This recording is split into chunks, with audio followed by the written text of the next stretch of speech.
आप देख रहे हैं अब तक न्यूज इंडिया, जो आपको रखे आगे। विश्वरत्न महामानव डॉक्टर बाबासाहेब आंबेडकरांची आजची जयंती आणि ह्या जयंतीच्याच निमित्ताने पाण्याच्या टंचाईसाठी डॉक्टर बाबासाहेबांनी सांगितलं, जगा आणि जगू द्या, जगा आणि जगू द्या, करुणा दया ज्याच्या अंगी तोच खरा परमात्माचा धनी आणि परमात्मा प्राप्तीच्या वाटेवरचा प्रवासी।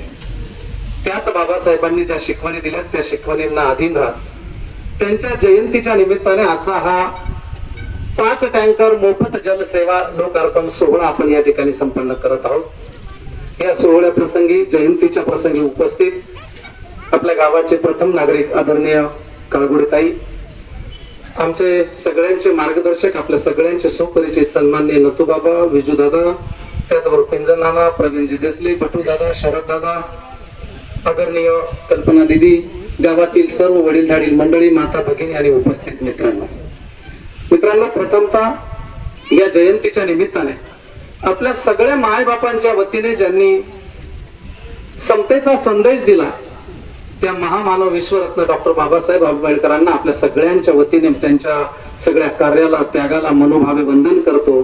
त्यांचं त्रिवार त्यांच्या पुढे नतमस्तक होत त्यांच्या पवित्र कार्याला अभिवादन करतो। त्याचबरोबर सगळ्या या ठिकाणी उपस्थित असतील नसतील त्या सगळ्या दूर गरीब, दलित, प्रदलित, वंचित सगळ्या माय बापांना जयंतीच्या निमित्ताने खूप साऱ्या मोरपंखी शुभेच्छा देतो आणि आपल्या सगळ्यांचं मनपूर्वक हार्दिक हार्दिक अभिनंदन करतो, ज्यांनी हे सगळे जयंतीचे कार्यक्रम गावात, वार्डात सगळीकडे घडून आणले। त्या सगळ्या आंबेडकरी माय बापांना खूप साऱ्या मोरपंखी शुभेच्छा आणि हार्दिक हार्दिक अभिनंदन। बाबासाहेबांच्या बाबतीमध्ये माझ्यासारख्या लहान कार्यकर्त्यांनी काय बोलावं, त्यांचं कार्य इतकं महान आहे की देशातल्या प्रत्येक देशामध्ये, मला वाटतं 50-55 देशांमध्ये त्यांच्यावर अध्ययन झालं। त्यांनी दिलेल्या मार्गदर्शनाने तिथला राज्यकारभाराचं मार्गदर्शन झालं आणि मार्गक्रमित झाले। अशा महान महामानवाविषयी माझ्यासारख्या लहान माणसांनी काय बोलावं। एका वाक्यात जर बाबासाहेब सांगायचं म्हटलं, प्रवीण दादा, गोर गरीब, दलित, पददलित, ओबीसी, वंचित जे पीडित होते त्यांच्या पारतंत्र्याचा अंत म्हणजे डॉक्टर बाबासाहेब आंबेडकर। गोर गरीब, दलित, पददलित जे वंचित होते, पीडित होते, त्यांच्या स्वातंत्र्याचा सूर्योदय म्हणजे डॉक्टर बाबासाहेब आंबेडकर। डॉक्टर बाबासाहेब आंबेडकरांची कार्यप्रणाली काय म्हणावी। अनेक या भारत देशामध्ये राजे झालेत, महंत झालेत, संत झालेत, महान राष्ट्रपुरुष झालेत, राष्ट्रभक्त झालेत। अनेक राजांनी न्याय देण्यासाठी शस्त्र उचललं, अनेक राजांनी युद्ध केले, राज्य मिळवलं, न्याय मिळवला, हक्क मिळाला। गांधीजी पण झाले, पण गांधीजींच्या आंदोलनामध्ये काहींचे जीव गेले। ज्या वेळेला आपण गुपचूप बसतो आणि आपला हक्क मागतो आणि गोळ्या घाला आम्ही समोर जातो तर अनेकांचे जीव गेले। पण जगाच्या पाठीवर एकच महामानव झाला, युद्ध नाही, रक्तपात नाही आणि कोणाला खरोच सुद्धा नाही, आपल्या बुद्धीच्या आणि ज्ञानाच्या जीवावर हजारांना करोडांना न्याय मिळवून देणारा या जगाच्या पाठीवर जर कोणी महामानव असेल तर ते डॉक्टर बाबासाहेब आंबेडकर। डॉक्टर बाबासाहेब आंबेडकरांची महिमा जर मांडायला गेलं तर इथे मला वाटतं 5 वाजेपर्यंतही संपणार। अनेक गोष्टी तुमच्या आमच्यासाठी म्हणजे खऱ्या अर्थाने छत्रपतींचा जो सर्व धर्म समभावाचा विचार जर पहिल्यांदा कोणी संविधानामध्ये मांडला असेल संसदमध्ये तर डॉक्टर बाबासाहेब आंबेडकर। शाहू महाराजांचं सगळ्यांना आरक्षण असावं जर ते कोणी मांडलं असेल, त्याला संविधानिक रूप जर कोणी दिलं असेल तर ते महामानव डॉक्टर बाबासाहेब आंबेडकर। हिंदू कोरवेल या समोर बसलेल्या माय मावल्या जर पूर्वीच्या सासूंना जर विचारलं 100-150 वर्षांच्या तर स्त्रियाला दुय्यम वागणूक होती, स्त्रियाला हक्क सांगता येत नव्हते, दुःख सांगता येत नव्हतं, तिला कधी कधी सतीच्या चालीवर सुद्धा जिवंतपणाने टाकलं जायचं। तर माय मावल्या ह्या आपल्या हक्काच्या धनी आहेत, त्यांना सुद्धा समान हक्क पाहिजे। तो समान हक्क जर कोणी मांडला असेल, मिळवून दिला असेल तर ते डॉक्टर बाबासाहेब आंबेडकर। कितीतरी गोष्टी बाळांपणामध्ये स्त्री ही बिनपगारीची रजा तिला आहे नाही। जर संसद मध्ये पहिलं कोड आणि पहिलं जर नियम जर कोणी मार्ग लावला असेल आणि हक्क मार्गाला लावला असेल तर डिलिव्हरीमध्ये तिला हक्काची रजा असावी आणि ती रजेवर असताना सुद्धा तिला सक्तीचा पगार असावा, असं जर बिल कोणी जनतेच्या माय माऊलीच्या जर कोणाचा विचार करणारा जरी कोणी महामानव झाला असेल तर ते डॉक्टर बाबासाहेब आंबेडकर. अनेक गोष्टी शेतकऱ्यांना त्या काळामध्ये तुमच्या आमच्या हक्काच्या जमिनी मिळवून देण्याचं मला वाटतं कोणतं कोड हिंदू कोड बिल काय होतं ते सुद्धा बाबासाहेबांनीच मांडलं. एवढंच नाही, आज पाण्यासाठी आपण वनवन फिरते. बाबासाहेबांनी गोर गरीब दलित माय बापांना पाणी मिळत नव्हतं, त्यांच्यासाठी लढा देऊन महाडच्या 14 तळ्यांचा सत्याग्रह केला आणि ह्या माय बापांसाठी जलचे आणि पाण्याचे कवाड उघडी करणारा आणि खुले करणारा मायबाप म्हणजे डॉक्टर बाबासाहेब. एवढंच नाही तर नुसतं भाषण करून भागणार नाही. तुम्हाला आम्हाला 2 वर्षाची सुद्धा पुढचं नियोजन येत नाही, तर डॉक्टर बाबासाहेब आंबेडकरांनी त्यावेळेला या भारतातल्या जनतेचा पिण्याचा पाण्याचा प्रश्न सुटावा, शेतकऱ्यांचा शेतीच्या पाण्याचा प्रश्न सुटावा म्हणून दामोदर आणि हिरा धर्माची निर्मिती करा हे मार्ग करणारे आणि विषय मांडणारे, त्याला चालना देणारे डॉक्टर बाबासाहेब. रिझर्व्ह बँक असेल, प्रॉव्हिडंट फंड असेल, नथू बाबा, या सगळ्या गोष्टी डॉक्टर बाबासाहेब यांचे जनक आहेत. ही सोपी गोष्ट नाही आणि म्हणून याच्यासाठी खूप काही उदाहरणं आहेत. मला वाटतं आपण अलीकडे कुठल्या तरी वर्णामध्ये आणि कुठल्या तरी याच्यामध्ये मोठेपण जोपासत असतो, हा हलका आणि तो भारी. छत्रपती राजे शाहू महाराजांनी सुद्धा फार मार्गदर्शन केलेलं आहे आचरणामध्ये. बाबासाहेबांचं पुस्तक वाचलं तर लक्षात येतं. बाबासाहेब लंडन मध्ये गेले, बॅरिस्टर होऊन आले आणि ज्या वेळेला शाहू महाराज न सांगता त्यांना भेटायला गेले, बाबासाहेब मुंबईला पत्र्याच्या खोलीमध्ये राहायचे आणि जेव्हा गेलेत आणि मला तर ती रात्रीची वेळ होती का संध्याकाळची वेळ होती, ज्या वेळेला ते गेले दार फुटावलं आणि जेव्हा दार उघडलं बाबासाहेबांनी त्या पणेंवरून त्यांच्या कामकाजावर ते व्यस्त होते लिखाणामध्ये आणि दार उघडून बघतात तर बाहेर कोण, छत्रपती शाहू महाराज. हे बघितल्यानंतर बाबासाहेब अवाक्य झाले. बाबासाहेबांनी विचारलं, महाराज तुम्ही कसं याला केलं? निरोप दिला असता, सांगावा दिला असता तर आम्ही आलो असतो, तुम्ही राजा आहात. शाहू महाराजांनी तितक्याच मोठेपणाने सांगितलं, मी परंपरेचा राजा आहे, मी राजघराण्यातला परंपरेचा राजा आहे, तुम्ही ज्ञानाचे राजे आहात आणि ज्ञानाच्या दारामध्ये ज्ञानाच्या राजापुढे परंपरेच्या राजाने जावं लागतं, हे आपला पुराण आणि संस्कृती सांगते आणि मी त्याच्या आधी इतके मनाचे मोठे. तुम्ही मोठे राहा, मनाने मोठे राहा, तुम्ही मोठे झाल्याशिवाय राहणार नाही. तुम्ही दुसऱ्याला जेव्हा तुमच्या बरोबरीचं समजाल किंवा तुमच्यापेक्षा मोठं समजाल तर तुम्ही त्या तुमच्या अपेक्षापेक्षा मोठे झाल्याशिवाय राहणार नाही. म्हणून दुसऱ्याच्या दुःखाची जाणीव हीच करी 2 हृदय जोडणारी आणि 1000 हृदय जोडणारी माणुसकीची सर्वश्रेष्ठ वाट आहे. त्या वाटेवरचा जो प्रवासी होतो तो खरा सन्मानाचा धनी होतो आणि नतू बाबा तुमच्या सगळ्या माय बापांच्या आशीर्वादाने त्या माणुसकीच्या वाटेवरचे सेवाभावी उपक्रम करत त्या माणुसकीच्याच वाटेवरचा प्रवासी झालेला आहे. म्हणून कदाचित काही तुमच्या सारख्यांचे हे वरिष्ठ माय माऊलींचे सगळ्यांचे आशीर्वादाचे 2 सुमन पडतात तर ती त्याचीच पुण्य आहे. म्हणून खूप काही गोष्टी बोलण्यासारख्या आहेत. वेळेचं भान ठेवत मी जास्त काही बोलणार नाही. अनेक गोष्टींचा या ठिकाणी विषय उहापोह झाला. बऱ्याच गोष्टी आहेत बाबासाहेबांवर बोलण्यापेक्षा. ज्या वेळेला योग्य वेळी कार्यक्रम राहील त्या वेळेला त्या गोष्टींचा निश्चितपणाने उहापोह केला जाईल. तर मी एकच सांगेन की आजचा ह्या लोक अर्पण पाण्याच्या टँकरचा लोक अर्पण सोहळ्याच्या मागची भूमिका, जेव्हा ह्या मायलेकींची घटना घडली आणि माझ्या कानावर विषय आला, मी त्या दिवशी बाहेर होतो. समाधाननीच फोन केला होता, आपल्या अण्णाभाऊ साठे समितीचे अध्यक्ष समाधान दादाने, आणि समाधाननी फोन केल्यानंतर मी येतो म्हटलं दुसऱ्या दिवशी. तर यायला 2 दिवस गेले तर मी एक दिवशी दारावर आलो. दारावर आल्यानंतर तिथली परिस्थिती बघितली तर अतिशय भयावह परिस्थिती, अतिशय केविलवाणी परिस्थिती. आणि जेव्हा तिथल्या माय माऊलींनी आणि बाकीच्यांनी सांगितलं की काका आमच्या गावामध्ये 200 लिटर पाणी हे 80 रुपयाला ड्रम भरला जातो आणि 20 रुपयाला 20 लिटरचा ड्रम किंवा 10-15 रुपयाला 20 लिटरचा ड्रम भरला जातो, म्हणजे पाण्यासाठी युद्ध होतील. तुम्ही जर नीट वापरलं नाही आणि तुम्ही जर वेळेवर जागृत झाला नाही तर हे पूर्वीच्या लोकांनी सांगितलं आज पाण्यासाठी जीव जायला लागलेत आणि भांडणं व्हायला लागलेत आणि गोळीबार सुद्धा होतात, हे सुद्धा आपण पाहिलं. आणि ती परिस्थिती आलेली. दीदींनी या ठिकाणी विषय ठेवला की टेम्पररी विलाज करून चालणार नाही, परमनंट विलाज केला पाहिजे. परमनंट विलाज हा कोणता एकटा राव करणार नाही. जनता हीच घरी जनार्दन असते. जनतेने जर मिळवून केला तर निश्चितपणाने त्याच्यावर पाणी अडवून पाणी जिरवा हा उपक्रम करून गावोगावचं पाणी जर अडवलं तर तो प्रश्न मिटल्याशिवाय राहणार नाही. कर्नाटकमध्ये अनेक ठिकाणी त्या गावाचं पाणी, धब्यांचं पाणी सुद्धा त्याच गावांमध्ये अडवलं, शोषखड्डे केले, पण ते गाव सुजलाम सुफलाम झाले. अण्णा हजारेंनी सुद्धा पाणी अडवा पाणी जिरवा, हिरवे बाजार हे आपल्या समोर आहेत. म्हणून आमच्या सारख्या भामट्या पुढाऱ्यांच्या आश्वासनांच्या आणि याच्यावर विश्वास न ठेवता तुम्ही आपण सगळेजण जागृत राहा, जनता म्हणून काम करा. जर एकदा तुम्ही आम्ही एकत्र आलो तर दीदींनी सांगितल्याप्रमाणे या भागाचा कायमचा प्रश्न सुटल्याशिवाय राहणार नाही. आणि वेळ आणि काळ ही त्याच्यावर विलाज असते. आज या 2 माय लेकींचा जीव गेलेला आहे दीदी 2 हंड्यांसाठी. हे इतकं मोठं अंजन भरून गेलेलं आहे. तुम्हाला इथे बसलेल्यांच्या सगळ्या पुढाऱ्यांच्या, नुसत्या एकट्याच्या नाही, असतील नसतील त्यांच्याही नाही, सगळ्यांच्या डोळ्यामध्ये अंजन भरून गेलेलं आहे की आता तरी सुधरा आणि हे करा. आणि मला वाटतं येणाऱ्या काळामध्ये बोरी आंबेदरीचा विषय ठेवला, लुल्ले डॅमचा विषय ठेवला. नाना मी विषय, तुम्ही सगळे मायबाप जागृत आहात, हुशार आहात, तुम्हालाही कळतं. मला राजकारण करायचं नाही, हा राजकीय कार्यक्रम नाही. जे काम तुम्ही आत्म्यातनं करतात ना तेच काम परमात्म्याच्या पायावर फूल म्हणून जात असतं. जेव्हा तुम्ही हेतू ठेवून कराल तर ते काम स्वार्थी असतं, ते परमात्म्याच्या पायावर जात नसतं, ते डबलनेस चुकीच्या पद्धतीने आपल्यावर इफेक्ट करत असतं. मला वाटतं मी काही आज हे टँकर दिले नाही दिदी 2018 मध्ये, आणि देणारा मी नाही, करून घेणारा परमात्मा आहे.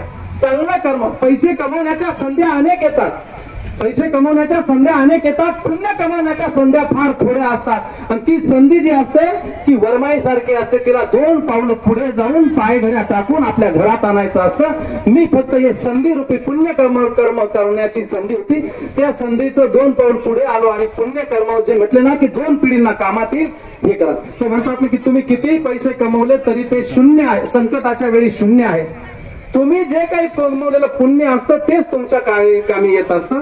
हे पुण्य कमवण्याचं काम आहे, हे राजकारण नाही, काहीच नाही. 2018 मध्ये दुष्काळ पडला तेव्हा अनाथांची माय सिंधुताईंना आणून आपण मार्केटमध्ये 5 टँकर लोकार्पण केली, 2 वैकुंठ रथ लोकार्पण केली आणि 24 खेड्यांना पाणी पाजलं. त्यावेळेला पाजण्याचं काम त्यांनी केलं, पण आपल्या हातून केलं, हे आपलं परमभाग्य.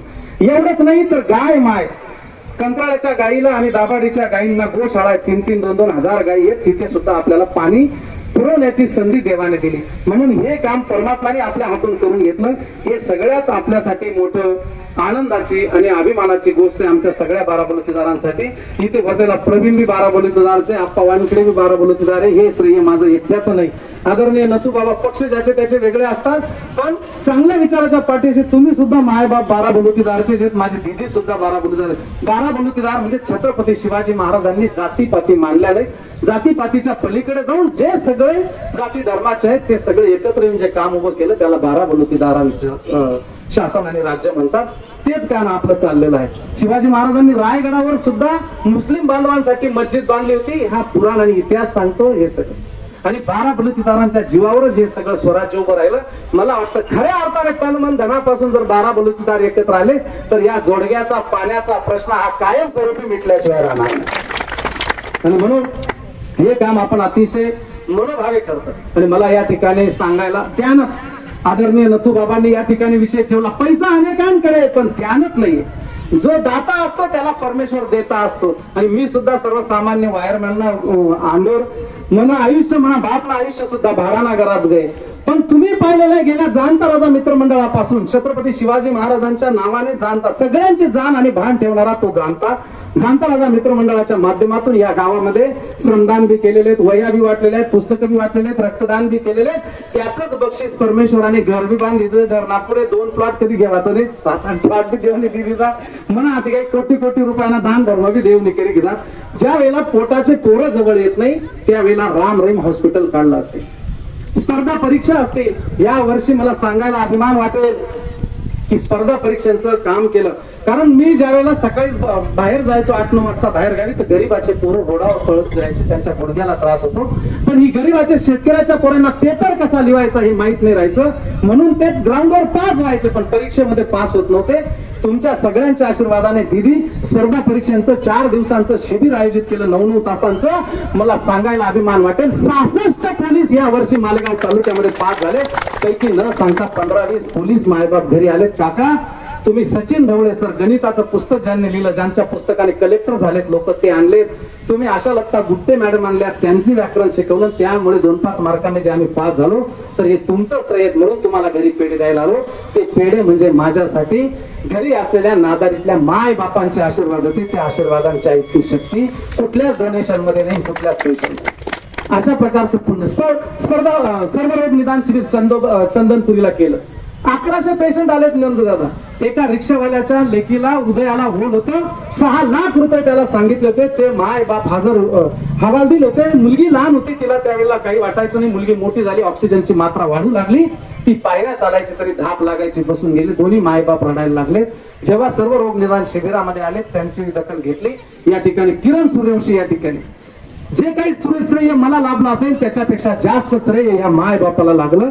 आणि त्या 6 लाख रुपयाचं 4 लाख रुपयाचं ऑपरेशन अवघ्या 12-13 हजारामध्ये MRI चे पैसे सुद्धा आपण भरलेत, म्हणजे परमात्माने भरून घेतले. जो तिचं आयुष्य रेषा वाढवणारा तो आहे, तर तो कोणावर तरी जबाबदारी देत असतो, ती माझ्यावर दिली आणि याच्या माध्यमातून तिचं ऑपरेशन मोफत झालं. असे 2-3 लाख असे त्या ठिकाणी 1100 पेशंट आलेत. 900 पेशंटांवर उपचार झालेत आणि जवळपास 150 पेशंट 3 गाड्या भरून MAP मध्ये त्या हॉस्पिटलला नेलेत, काही दुसरीकडे नेलेत. आणि ती सेवा परमात्माने करून घेतली, मी केली नाही. ज्या दिवशी मी केली म्हटली की मी संपून जाईल, करणारा परमात्मा आहे. परमात्मा हा कधी स्वतः येत नसतो, तो कोणाच्या तरुण मुखात येत नसतो आणि येत असतो. आणि तशाच पद्धतीने यात्रेचा विषय सांगतो दिदी. लोक पोटाची पोरं स्वतःच्या आई बापाला पाठवत नाही, 10,000वरून दावदाना बाजारना भानगडी करतात. कधी कधी परमात्मा कोटी 50-50 लाखाचे काम माझ्या हातून करून घेतो आमच्या सगळ्यांच्या. ते हे आमचं भाग्य समजायचं. मला वाटतं ते काम याचं सर्वरोग निदान शिबिराचं किंवा यात्रेला पाठवण्यात. मी असंच मंदिराच्या बाहेर गेलो, झाडझूड करणारी जी माय माऊली होती, तिला खंडेरावची सगळी सेवा ती करायची. पुजारीसले दानपेटीमा खूप पैसा मिळतं आणि ती बाहेरच सगळा तालुका दिवट्या बुधल्या तिथे साजरा करतात. हाडकं पत्रवाळ्या तिथे टाकतात. ती 5 वाजेपासून येते आणि 12 वाजेपर्यंत साफसफाई करते आणि तिला पगार ग्रामपंचायतचा 2,000 रुपये. मग मी तिला विचारलं, बाहेर निघाल्यानंतर 1-2दा हातावर पैसे दिले. त्या पैसे दिल्यानंतर तिच्या मुखमंडलावर असा आनंद राहायचा आणि असा बोलका भाव राहायचा की माझ्या 7 पिढीला आशीर्वाद तिच्या मुखावरून न बोलता मला पावत होते आणि दिसत होते. मी म्हटलं मग एक दिवशी की माय तुम्ही काय इच्छा असेल? तिने सांगितलं, बंडू काका मी ह्या मल्हारने खूप सेवा केली, मला जेजुरीना मल्हारने सेवा करण्याचे दर्शन घ्या. किती छोटी अपेक्षा त्या माय माऊली. मी म्हटलं हे आपलं भाग्य आहे. मग मी म्हटलं 50 मंदिरं काढू, त्यामध्ये जोडग्याचं यमाडपंथी, देवगडचं यमाडपंथी, यांच्यामध्ये कोण झाडझूड करतं त्यांना बोलू. मग 25 कीर्तनकार जे गरीब आहेत, कीर्तनकारांना 25-25, 50-50 हजार मानधन मिळतं. ज्या टाळ वाजतात आणि भजन करतात, चोपदार म्हणून दिंडीला जातात आणि जी आपली पताका जिवंत ठेवतात, ते 25 आणि मंदिराच्या बाहेरचे 25. काल परवा आलो, इथलं एक नाव दिलं माझ्याकडे. काय नाव आहे ते? गुरु संतोष. काल नाव दिलं, फोटो दिला, संतोष जाधवचं नाव दिलं. हे त्याला मी नाही पाठवत. त्या संतोषने जी साफसफाई केली, हे केली, तर ती सेवा देवाला कबूल झाली. देवाने त्यांना बोलवलं आणि आलं. 25-25 हजार रुपये प्रत्येकाच्या भरून 14 लाख रुपयाचा खर्च यात्रेला पाठवतोय. त्याच ठिकाणी शफिक अँटी आमचा बाराबलुतेदारचा मित्र होता. देवाला आणखीन जास्त काम करून घ्यायचं होतं माझ्या हाताने, सबका मालिक एक. त्यासारखं त्या ठिकाणी शफिक अँटीने विषय काढला की काका तुम जैसा इधर मंदिर के बाहर जो साफ सफाई करते उनको भेज रहे, वैसे हमारे मस्जिद में भी कुछ बांगी भाई रहते, वो वहाँ पे वजूद का पानी रखते, वो वहाँ पे साफ सफाई करते, टॉयलेट साफ करते, सेवा देते. उनको भी 1.5-2 हजार रुपये आमदनी है. वो कभी उमरा जा नहीं सकते, हज नहीं जा. तुम उनको भी भेज सकते हैं क्या? आणि शफिक बाईला वाटलं हा तर हिंदूंचा कार्यक्रम आहे, आपल्याकडनं का काही चुकी झाली.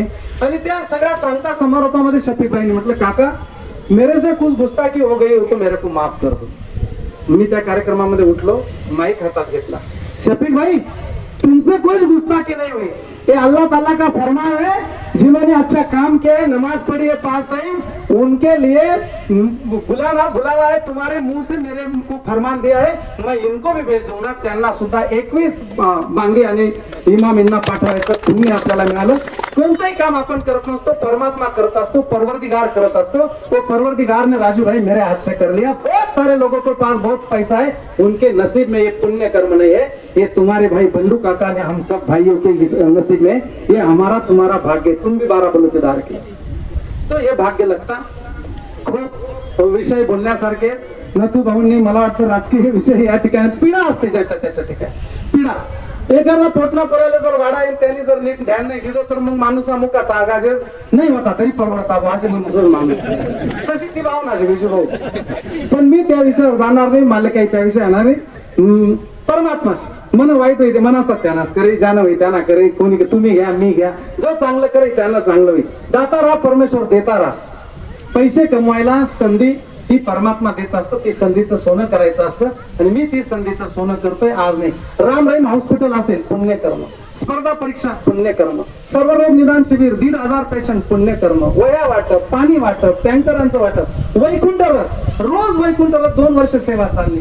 वैतागी घेऊ काही मंडळी आहेत ना 10 वाजेपासून बलाई घेतच त्या दुसरा 5-5 हजार देत असेल बलावणार असं फुकट नाही का. अरे हा बाबा हिस्ट्रीत तुला नाव डिझेल नको देऊ ड्रायव्हर न पगार ते ज्या फोन करी बोलावतो 10 वाजेपासून बलाई घेतच 1 वाजेला उचलतोच तोपर्यंत तो ड्रायव्हर बी दातलं पाणी गिळत राहत. त्याला इथून सायनाल पाठवणं, चंदनपुरीला पाठवणं, बी सेक्शनला पाठवणं, 10-5 लिटर डिझेल लागत. मी म्हटलं मनाकडे काही 2 नंबरना धंदा नाही, मना काही बापनी संस्था नाही. शेवट मी त्या वैकुंठात थांबाडी देतात मग रोज 1,500 रुपये डिझेल देऊन वरून ड्रायव्हर नाही पगार. काही माणसं रुपया देतील मजार खुशी जाय.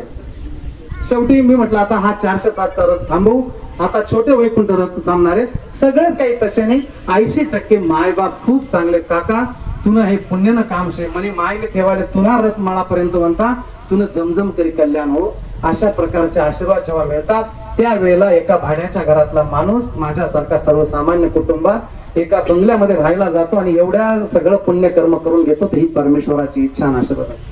शिवबाबांचे आशीर्वाद मला लागले, तुम्ही माय बहिणी या ठिकाणी आल्या तुमचे आशीर्वाद मला लागले. हे सगळं पुण्यकर्माचं पुण्य इथे बसलेल्या सगळ्या माय माऊलींच्या भावांच्या खात्यावर जावं एकदा